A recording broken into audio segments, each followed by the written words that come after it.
FUEL is the official podcast of the 434th Air Refueling Wing. Join us for airman connections, leadership insights, mentorship, and happenings mixed with some fun and humor.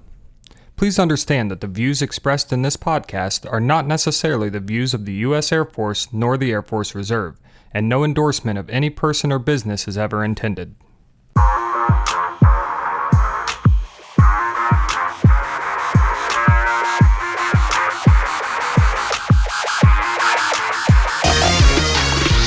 Welcome to the FUEL Podcast. This is episode 4.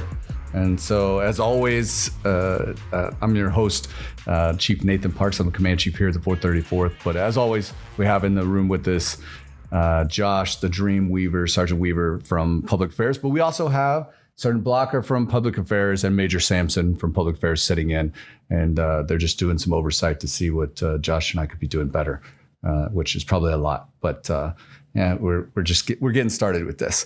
So we're rapidly approaching, or already is here, the August UTA, and so we are pushing in, digging in. There's a lot of you that are driving down a little bit early because maybe you're going to be part of this exercise or anything. And so we just want to take a quick second to tell you, number one, be careful. We appreciate you guys coming in from all the different places that you come from. But be careful as you come in, because we're going to ask you to do some long days and stuff like that. If you need a little extra time, if you maybe need to rest a little bit more, please let your supervisors know. And we're not asking anybody to do anything dangerous here. We just want to make sure that we are ready, and this exercise helps us do that. Another piece that we want to hit on before we kind of jump into things is we have several open jobs here at Grissom.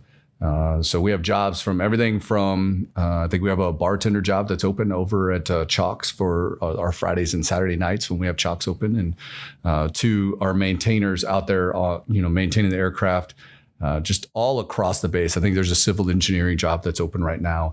And so we look at those jobs, and they're on USA Jobs is where most of them are advertised. And it's like, who are we trying to target?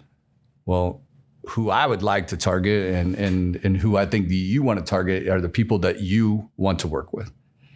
It's, we talked about this last commander's call that we had. We got into some deep and sometimes some dark and sometimes depressing subjects, some things where we addressed some pieces that we weren't happy with, and that you shouldn't be happy with. And we talked about some personal accountability and taking some accountability in your area and making sure that your area is a place that people want to work. And I will tell you, on these UTAs, there's over 1,500 people that come out here because Grissom is great, because this is where they want to work. We're all here because we get the choice to be here. So what's great about the reserve, like later on, we're going to talk to Colonel Thompson, and you're going to hear him talk about his desire to stay here, to stay in this area with his family, and to stay at Grissom because of how great it is. That's because of you.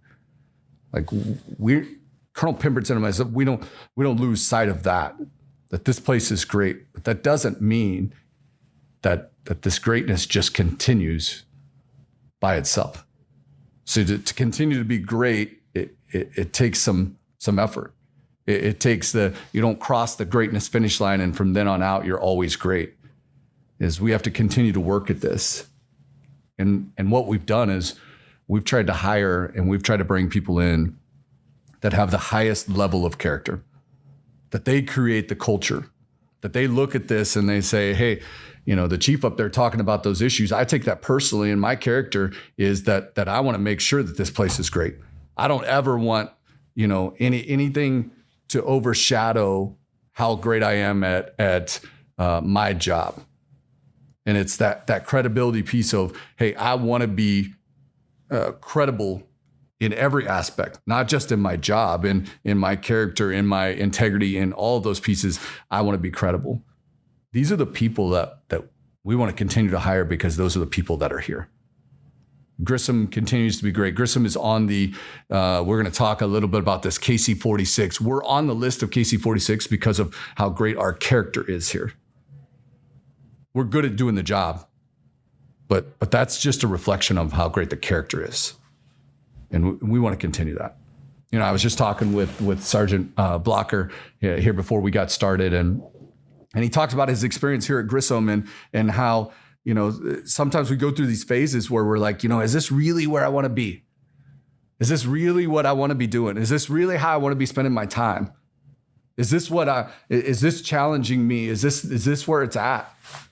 And he said, one of the great things about being in public affairs is he's been able to get out and meet the people of Grissom.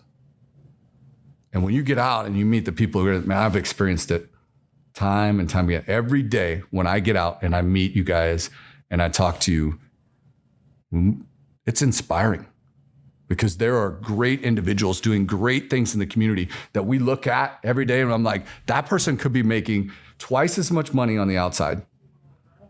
That person could be doing anything they want to be doing, and they're choosing to be here. So I say all that to say, hey, let's inspire more people with that great character to come here and look at these jobs. As you walk around and as you see, let's find the people that you want to work beside and tell them about the jobs that are open here at Grissom. And I also want to say that to say, man, thank you. Thank you for what you're doing. Thanks for choosing to put this uniform on. Thanks for choosing to show up here at Grissom. When we know that you have options, when we know that you can vote with your feet and you can walk out the door. Thank you for doing it here. That's what makes Grissom great. All right, our first guest is we're going to pull in Colonel Brian Thompson. So Colonel Thompson is a director of operations over in the 72nd. It's one of our operations squadrons here. It's a long history of greatness and it's a long history of great leaders, and he just fits right into that mold. And so let's sit down and have a little conversation with Colonel Thompson. All right, so right now on the show we have a great personality, a guy that I love talking to is Colonel Thompson. Colonel Thompson is the DO over in the 72nd. And he's been in the 74th. He's been around here for a long time. Colonel Thompson, welcome into the executive conference room or our podcast booth. I feel so distinguished now. Yeah, it's great. Notice that we're not sitting at the head of the table. I do notice that. Yeah. That's Josh the Dreamweaver. He makes this whole thing happen. So thanks for coming out here, sir. Thanks for taking time out of your schedule. I know that you're very busy and you got a lot going on. Glad to be here. And so let's get into some of the stuff that you got going on. But first, let's kind of get into who you are. So why don't you give us a brief little background where you're from? So grew up, born and raised in Marion, Indiana, until mid-elementary school. And then my parents decided we're going to build a log cabin in a large set of woods up north of Wabash. So from then on, lived there up into college, went to Purdue University, and came back, did a couple of stints as a construction worker, and got hired as an engineer. And that's kind of what got me to Grissom. Was one of my coworkers was a pilot at Grissom.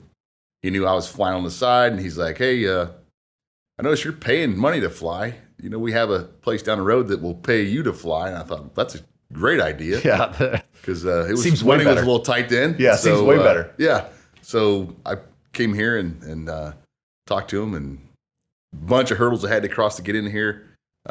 Vision was 20/20 then when you first came in, and that was a factor. So I got turned away initially because my eyesight was 20/70, and 20/70 just so happens. Is that that was the cutoff? So yeah, 20/70. If you were worse than that, you would not get hired as a pilot. So yeah, that's what mine was. So 20/70 was the number I had to be at to get hired in, and of course corrected to 20/20. I mean, you could wear glasses or contacts, but prior to that, it was all 20/20 vision. So you squeaked in. Yeah. Look at you now. I know. Yeah. So you grew up here, close to the base. Sure. For me, I grew up on the lake down in Lake of the Ozarks. And so one of the factors that inspired me to go in the military is, I'd be out there on my horse or fishing or something like that. And I would see the A-10s come ripping down the lake. And I'm like, oh man, I want to do that. Is that kind of what inspired you in the aviation side, or? So my dad was a pilot. When he was in his 40s, he started flying, which was kind of late in life for him. He inspired me in aviation. We built RC models. He tried to build a home-built airplane and didn't get very far along. Yeah. So I had aviation in my blood, but I didn't really think about flying, honestly, until after college. So tinkered with RC airplanes and watched my dad starting to build an airplane. Went to college in aviation technology at Purdue. So I worked on airplanes. Did you get your pilot's license there at Purdue? No, I didn't. So it was I was 26 or 27 before I got my pilot license. Okay. Yeah, and another thing, like as we have these conversations, you talked about your dad a little late in life, and you mentioned in his 40s. We try not to mention 40s being late in life. Yeah, I know. Well, yeah, right. Later. I should say later. Yeah. So okay, all right. So you were in college at Purdue. I like to call it. There's a lot of. I use BC a lot. Like hey, this was BC. So you obviously have the biblical reference of BC, but I also have the BC is before COVID. Yeah. But when I talk about college and how do we get here and how do we end up in this spot, a lot of times I talk about, hey, that was BC before cameras. Yeah. Right. Oh, yeah. So how were you as a student there at Purdue and what were you involved with? Next question. Yeah. So next, college was it's a long story. Lots of events happened in my life there. Yeah. Some affected my clearance later on down the road, but but you're here. Yeah, I was here. I'm here. Didn't go ROTC. I just went through just as a normal student. I was a cheerleader for 3.5 years there. All right, so you brought it up. Some cool things, man. Yeah. So you were a cheerleader. Yes. In college. Yes. What drove you to that? Because you grew up in Wabash and the backwoods, right? So I cheered. I was on the cheerleading squad at my high school for 2 years, which basically got me into the games for free. I didn't really have any aspiration to take that further. I went to Purdue my freshman year. I wanted to be in a sport. I went to the walk-on call-out for football because my coach in high school said, you could be a long snapper in college. Mm-hmm. And I saw my size relative to the D1 Big Ten football players, and I walked out. I didn't even put my name on the list. I'm like, you know what? This is not where I want to be. So I tried rugby, crew, water polo. I was in a wrestling class. None of those were my sports. Because it was like, let's run 10 miles a day, all this stuff. Yeah. I saw this cheerleading call out, and I thought, now that I've got a little experience with. Turns out it didn't really apply to the college level cheerleading program. I wasn't a tumbler or anything like that. So I spent my freshman year basically prepping to try out. So I made it. I was an alternate my freshman year.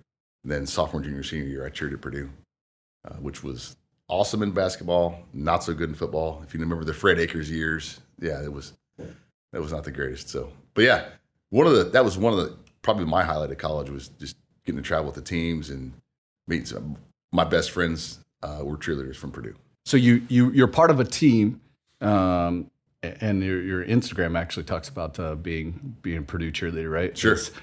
But you're part of a team. You get there, you get that feeling, you get hey, I want to be part of a sport, sure. Right? I want to be a part of a team. And then you graduate college with a engineering degree. It was a technology degree, although I got hired as an engineer, and I was up front with the employer. I said, I'm not an engineer. Right. He's like, you went to Purdue, right? And I said, yes. Close enough. He goes, yeah, close enough. Yeah. It's good enough for government work. Yeah. Let's bring it in. Yeah. So you're part of a team. You go and you're now part of a construction team. Yep. Which is probably, my dad did construction, his whole life and stuff like that. A little different team. Oh yeah. Yeah. Right. Different dynamics there, stuff like that. Yep. And then you get to talking to someone and a coworker, and they say, hey, we really see that you're into aviation. Why don't you come out and fly? And I think that's something that I think peer recruiting, like looking at somebody in your peer group and going, man, that guy would be good at X, Y, or Z in the military is a fantastic, probably underdeveloped recruiting tool. Is going, hey, in my circle of friends, is there anybody that would do well at my job or a job that the military offers? And had it not been for him, I would not be sitting here today. I'd be still behind a computer desk and CAD programs and stuff. It's one of those pieces. Simon Sinek talks about it, but it's one of the pieces I'd love to talk about when we talk about hiring. Is you hire for culture, right? You train the skill. You hire for culture. Sure. So you hire the people that, hey, I want to work around this person. This person will make me better. This person will do those things. And so yeah, that peer to peer. I love that, the peer recruiting. So are you now still are you one of Air Force Reserve's top recruiters? I mean, do you have people here that are here because of you? My first cousin, Scott Street, is here. I would say partially because of me. Yeah. So he flew with my dad and myself when he's probably 6 years younger than me. So he got in the Air Force. He went C-130 guard, and he's here at Grissom now with us. So yeah, I would say in my own family, I've got a guy here. So you do all that. You come in. Are you married at the time? No, I didn't get married till I was 30. So I'd been here for about a year and a half, 2 years. Yeah. And so I've met your wife, and so to use the football terms, you've outkicked your coverage. I did, on that yeah. One. Oh, yeah. So Married up. Great individual. She's phenomenal. So how many kids you guys have? Got two kids. 2 kids. Yep, 16, 14. And believe it or not, my son and daughter are both cheerleaders. Yeah. Because your wife was a cheerleading coach. Is that right? Yeah. Now, he likes to be called a lifter because Yeah. there's a bad connotation for a male cheerleader, but, Yeah. I always knew if him you're as tough enough. yell leader. Yeah, that was it. So now you're going way back to like when Bush was a Come on, yell leader at Yale or whatever. That's But right. Yeah, That's right. Yeah, if you're tough enough, you can call yourself a cheerleader. Whatever you want. Nobody wants to take you down for it. Yeah. That's good. Yeah, I never even thought of that. So we can have another discussion on, is cheerleading a sport? So, but that's later. We'll talk about that later. Let's talk about that later. You don't want to go there. Yeah. So 2 kids. Yep. You've set down roots here, and the love for aviation continues. Absolutely. Right. And so you got a little project going on out there at your house. Talk a little bit about that. All right. So prior to being married, I bought a tail kit for an experimental airplane that I had this desire to build. And I also had a desire to stay married, raise my kids as a parent. Yeah. And so it kind of took a pause for over a decade. And now that my kids, can dress themselves and feed themselves and now they can drive themselves, it's allowed me to have the time. Some of that's thankful to COVID and money. But so now I've progressed along where it looks like an airplane now. And I think I can see the light at the end of the tunnel. It's going to be a couple years off, but yeah, so I'm building an airplane in my hangar at my house. Going to have a runway at my house is the plan. A grass strip, of course. And then that has kind of inspired my kids to both get that aviation bug where they help me on the airplane. My son wants to be in the Air Force. He wants to be a pilot. My daughter wants to, I think her words were, build airplanes or work on airplanes. I'm like, that's awesome. So, yeah. So that was the exact word I was going to use. I was going to talk to you a little bit about, some people don't, I'm a private pilot myself, and I live out by a grass strip. We've had these conversations, and it gets in you, and you're just like, you almost become consumed by it. What do you think that is? What do you think the aviation bug is? So I think part of it is it's not everybody feels comfortable doing it. So it's it's a smaller group of people that go, yeah, I'll jump into a metal structure that hurls me from the ground and hope it works, So I think there's a little bit of that. It's almost like a roller coaster a little bit. If you like roller coasters, not everybody likes them, but man, you start digging them, you're like, okay, this is really awesome. And it's just operating in 3 dimensions, I think, is not common for people. I mean, to have the ability to go up and down, not just left and right. Yeah. I think, to me, that's the difference is, you drive your car, but think about if you could just pull back and have your car go vertical. Yeah. So, I don't know. I think it's it. I think it's just, to me, it's still awe-inspiring that a 250,000-pound airplane will just lift off the ground. Yeah. And bring it back safely. So you've been a pilot here for over 20 years. Correct. Right. So you've seen some things come and go here at Grissom. Yes. You've seen leadership come and go. You've probably seen the culture change several times. Yes. You've seen, the whole time they've had 135s here, correct? Correct. Yep. The whole time that you've been here. But now we're approaching this change again, and we approach this. Hey, Grissom gets put on the list for KC-46. Sure. Yep. And we look around and we say, hey, who's the person that we want to represent Grissom and gather this information? And your name gets brought up. Sure. And so now you're on this. What's your official title on the team there for the KC-46? Or is there an official title? I don't know if there's an official title. I hope I'm not the guy that's blamed if it doesn't come here. Right. But so myself and Lieutenant Colonel Curl are kind of the project officers, is what I would say, on just welcoming the team that comes in here and takes a good look at us and goes, do we want to put this new airplane here or not? And, the pressure initially was kind of like, oh, wow, this is huge. But the majority of it comes down to this data, and they're going to go, hey, will this work here? I think us being receptive to saying, hey, we'd love to have you here is a small piece of it. The bigger piece is, will it work? Is it logistically feasible to put the airplane here? And I think we've got a very good chance of coming out on top on this one. Yeah. So I think people hear this at the wing, right? Across the wing, they're like, hey, we have an opportunity for the KC-46, and the boss talks about it, and we all talk about it, and you're talking about, hey, I'm the project officer for this. What kind of data are they looking at? So most of the data from 2015 when they were here last time, which we were runner-up in, is not changed. I mean, we've got a 12,500-foot runway still. It's getting a little stronger, which helps us out. The big piece that active duty is looking at, because it's going to be a TFI kind of an arrangement, is will your community support 175 active duty people and their families? Yes or no?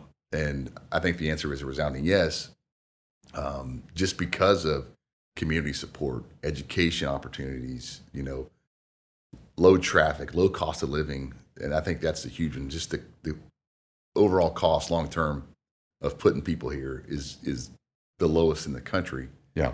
If you look at the other bases that they're looking at. So yeah. So let's talk about that community support, because a lot of our airmen, they may come in from Chicago. They may not be local.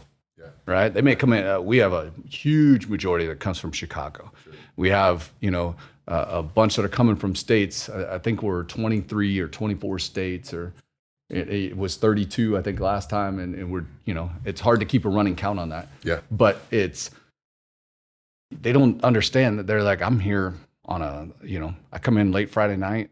I'm here Saturday and Sunday. I don't know what this community support thing. So let's kind of unpack this a little bit. What are you seeing, like, when we talk about community support? What's that look like for here? Yeah, so let's start with the big community of Indiana, for example. Mm-hmm. I mean, we've got congresswomen and senators that are fighting tooth and nail to provide resources. The governor has pledged, a lot of finances towards supporting this, because I think they see the long-term gain of it as well. All the way down to, the surrounding county level, where, you got, governors and mayors and stuff throwing their full support at this.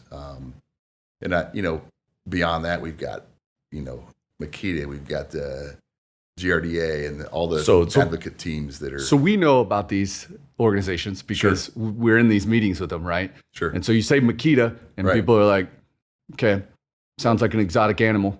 What do we really, and so that's Miami County has came up with a development, piece that the development team that sets out and says, hey, how does Miami County, which that's where we set, that's where the base sets, is. So this Makita is that team, led by Jim Tidd, that has just been amazing support. Yeah. But you've been here for 20 years. Right. And so you look at this and you're like, well, what you guys are seeing is what everybody else is seeing is we're just putting on paper is how the community would support the KC-46. What support have you seen over the 20 years that you've been here? Oh, wow. Let's go. If I look at, so we had an air show in 2003. Okay. It was 16 years until we had our next air show. And just the number of inquiries and questions. And hey, when are we going to have another one? I mean, people want to see this base thrive. And, occasionally you'll find people that don't think the base is even here. Like, I didn't know you guys were still working. So I don't know how it's possible when you've got airplanes flying over your heads, on a daily basis. But so a lot of people don't look up, evidently. Apparently not. We're quiet. 3D. We're That's just 3D. super quiet. Yeah. We need some afterburners Stealthy. out here. We're very stealthy. So yeah, I mean, you look at. I'm doing all kinds of school engagements, and you're probably doing them as well. And the kids want to hear. They want to see what this thing's doing out here. And, I'm asked constantly, tell me about what you do there. And so I think just you look at the level of inquiries about what's going on out here. And then beyond that, you just got, we do, familiarization flights or incentive flights we've done mayors, we've done police forces, students, ROTC kids. So I think I don't hear, I wish this base wasn't here. I could probably name you 3 bases where the community would rather them leave than stay. And I think that's the complete opposite here. So, and if you're part of the team that's coming in, those bases are the other bases that are competing against us for the key. No, Rhymes with March. Yeah. So it is amazing to me. You come back. I'm from the Midwest. Grew up in Missouri, and how they supported the military there, and then I come here, and it is amazing.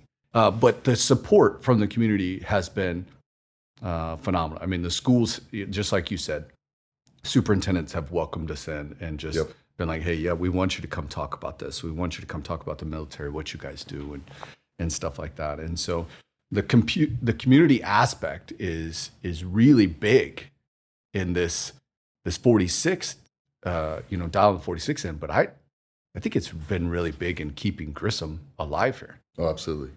And it's amazing. There's pieces. Has there been anything that, we've dug up or any data that we've dug up that you're just like, okay, I didn't even know that. Like that's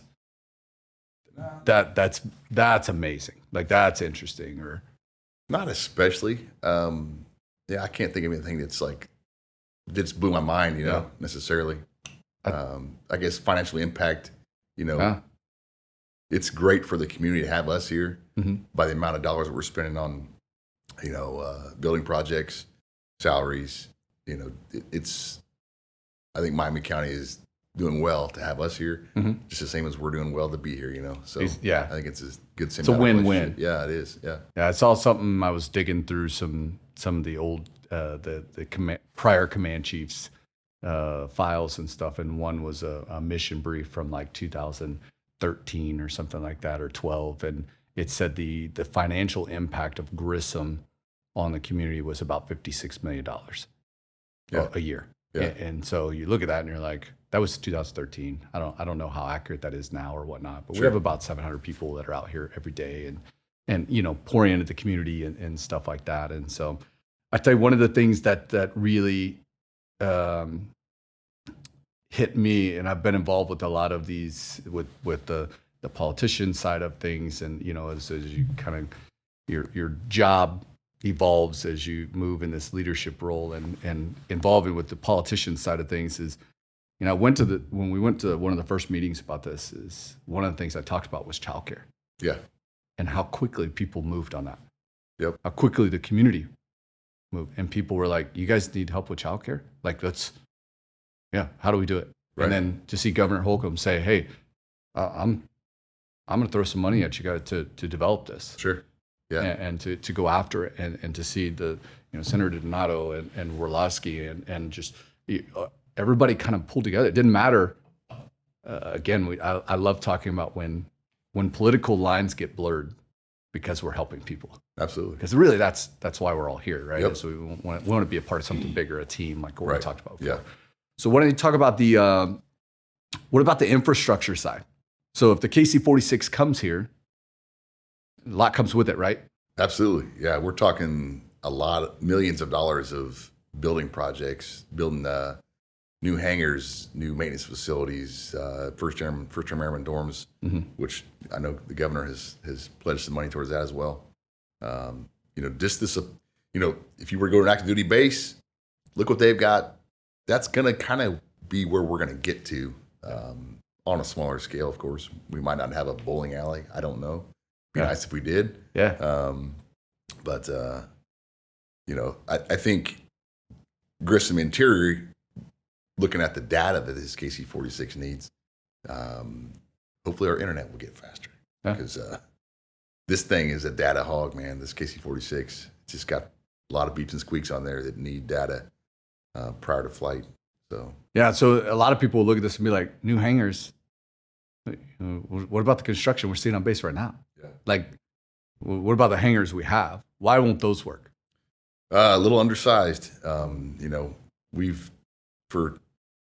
Since probably the mid 90s, we've had a plane that won't quite fit in the hangar. It's just the tail hangs out, and it's worked. In the wintertime, it's not the greatest because you get snow in the tail. But I think they're realizing that that's probably not the long-term plan. Let's get a hangar that will fit the airplane inside of it, or two in this case. They want a double bay hangar. So that's not my wheelhouse. Isn't what happens with the hangars, and all that money we've put into them. They will get utilized, I think, for something. Oh, for sure. Yeah, it's not a waste of money. The old thing used to be, watch out when your roads get paved on your base because it's about to close. I hope. I don't think that's the case this time. So yeah. So one of the things you brought up about the KC-46 that me reading into it and stuff like that, a lot of open ports on it. And what I mean by that is there's a lot of room for expansion. When you talk about it's a data hog, right? It's got a lot of data on it, but it's also got a lot of room for expansion of data. Correct. Yes. And so, which then means there's a lot of room for expansion of the mission, right? And so you're no longer just you're no longer, just a refueling platform. Right. You could be a refueling platform plus, surveillance or plus, taking in information or, those beeps and squeaks that a lot of us don't even know about because. Right. Yeah, the mission will definitely get more complex with this airplane. I'm not going to say harder because I think it's going to do a lot of things for you, but it's a command and control node. It can relay JTIDs or RTIC, real-time information cockpit stuff, to other platforms. So there will be a time where our mission may not be cargo or refueling at all. We may just be orbiting, relaying data to fighters and C2 stuff. Yeah, just a flying platform. Sounds boring to me, honestly, but yeah. But it's a different mission, right? Yeah, and it's fitting that adaptable and being applicable in today's fight. If you're going to spend that much money on it, make it do more than one thing, Yeah. So that's a multi-function piece. So, we just had a commander's call and we talked about some of the issues we're having on base and stuff like that. And but one of the things maybe that sometimes gets lost is even when we talk about these issues, is how great this place is. This is, never want that to be overshadowed, right? And so it's one of the reasons why we talk about and we bring, we could ignore a lot of things, and those things would stay in the dark. But if we bring them to light, we just continue to get better. Absolutely. And so you are an individual that your leadership is great, and being here, it's been an honor working with you, and I've learned a lot from you already. A lot of people I talked to talk about it, talk about your leadership and the way you lead or direct them, and then listen to you talk about inspiring in the peer-to-peer and stuff like that. And so you're an 05. Correct. Could be an 06. Or the possibility. Yes, yeah. But one of the great things about the reserve is right now, your plan is what? Stay here. Yeah. Yeah. I kind of had to make the decision a couple of years ago on what does the future look like?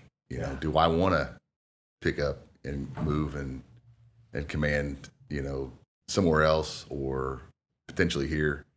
And my family's here. I've grown up here. I have a connection here. And I know that may not be for everybody, Yeah. but for my family and myself, it just made more sense to, do as best I can do at what I do. And, if that leads somewhere else, okay, but I'm not going to push it, So I hope I'm doing a good job here, and I'm okay with that. What drives? I know you talked about your family, and I know that's very important to you. And I've had the privilege of interacting with you and your family a little bit on some of these outdoor rec trips we went. Sure, yeah. We went go-kart racing. It's one of the first times I met you. It's when you beat me at go-kart racing. Well, thank you. Anybody who wants to come get a shot at the title, I'm open for that. But He had his tires staggered especially. that's right. So he could That's pass right. on the outside. Yeah, and then I think there was a little bit of surprise, and then when they saw my 12-year-old, slamming people into the wall and driving around, like it was like, okay, that's the apple You taught him well. Aviation is in your family, racing is in mine. So, but your family is big and comes in big, Yeah. for making this decision. Yeah. But what else? What makes you want to stay here? Like, do you, So the same things I'm telling these guys that are coming for the KC-46, it's cheap to live here. I live near a big mud puddle lake, which is okay for me. I'm not on the ocean, but I got water access, great school system. Purdue University is just down the road, which is, well, they're up, Yeah. I mean, come on. They're putting guys on the moon. We're bringing guys over here to fly. Friends and family, just, great school system. And I don't want to leave one of the best Air Force bases, probably in the Air Force, definitely in the Reserve Command. I don't know how this hidden gem is. I mean, you hear about people talk about how great Grissom is, and some people probably don't believe it. Like, yeah, they're saying that because we're here, Yeah. And you deploy, and I bring a Grissom jet in there, and guys are dying to fly it because it looks pristine. It works right. The fans all work. There's cloth on the seats. The insulation's not falling down. So I'm deploying, and I'm bringing these nice jets, and I'm looking at their planes. I'm going, great. I got to fly. This thing looks like it's from the 50s. Ours looks like it was built, 2 years ago. A couple years ago, yeah. I don't know how this gem has been hidden in the middle of a cornfield in Indiana. But it is. So.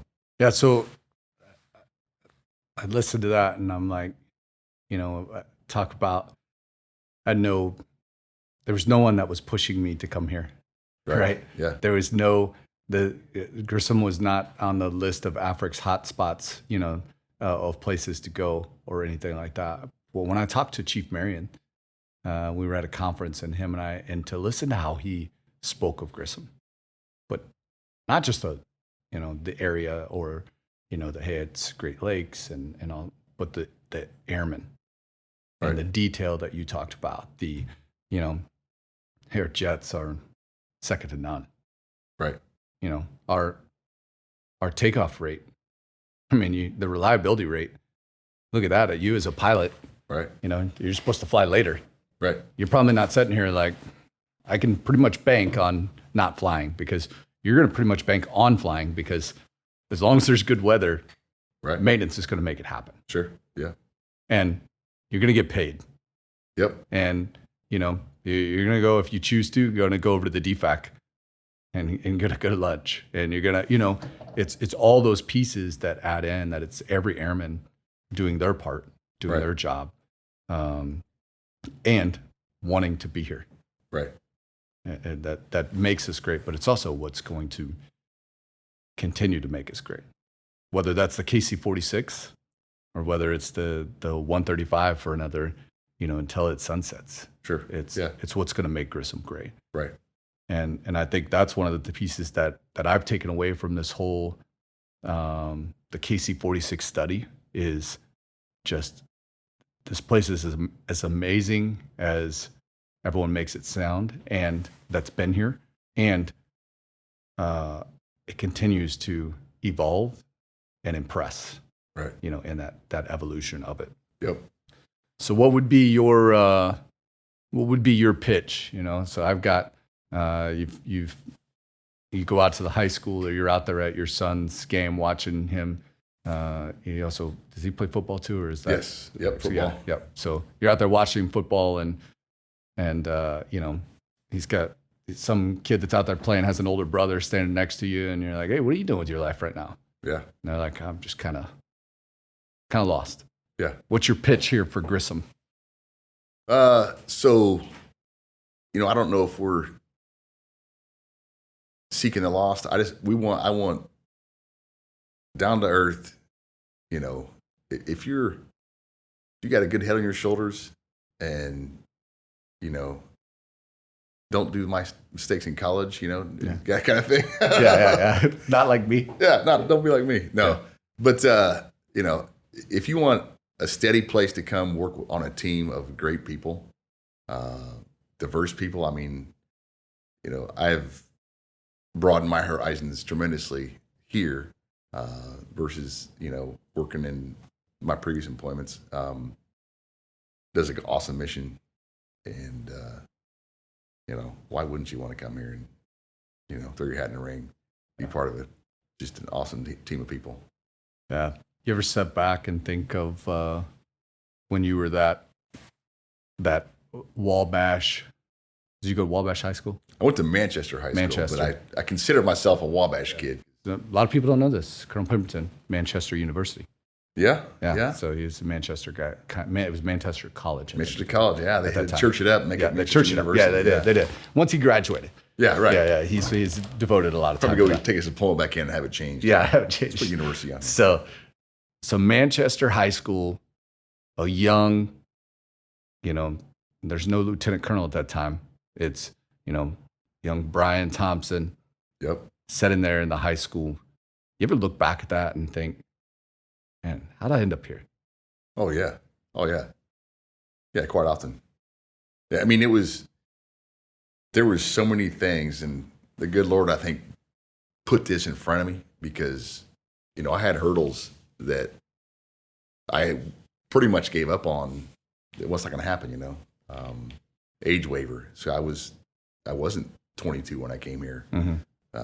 So age, eyesight, knee surgeries, those things systematically went away and said, hey, we'll take you now for a pilot.